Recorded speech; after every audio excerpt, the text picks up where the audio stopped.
It's vulnerable to talk about these moments, but they're real. And you hit bottom sometimes. And even after I got into the online course industry, there were still moments where I would crumple on, I don't know why it's always the kitchen floor, man, but like in the middle of a launch, I'd just like either lean on the counter and I'm like, I just can't take it anymore. And what I can't take is there's a stress that happens in launching online courses. Even if you have 5, 6, 7 successful launches in your past, where you've done multiple 6 figures or you bring in $500,000, like, you know, we've done that multiple times. And then you go into another launch.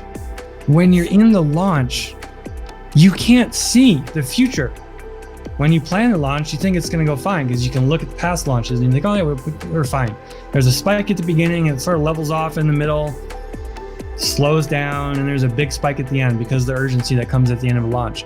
But what you don't remember is when you're planning, when you get into the launch and you're in the middle, you cannot see what's coming and you have no idea if the pattern will repeat in the past that ended up okay.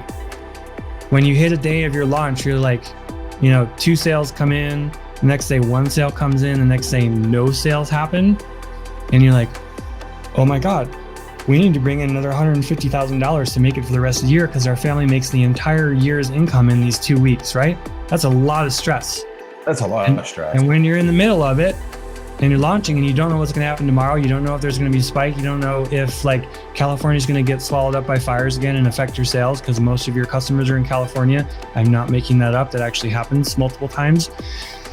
Like uncontrollable worldwide events or political things in the country that you're in, or an election happens that you didn't plan for.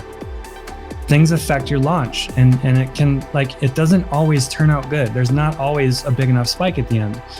So I'm just saying that, like, you don't just crumple and hit the stress point once and then you're golden. Like, oh yeah, yay, I made 6 figures and like, we're golden now. It's all passive income. Well, that's crap. Passive income doesn't exist. Passive income takes a lot of work.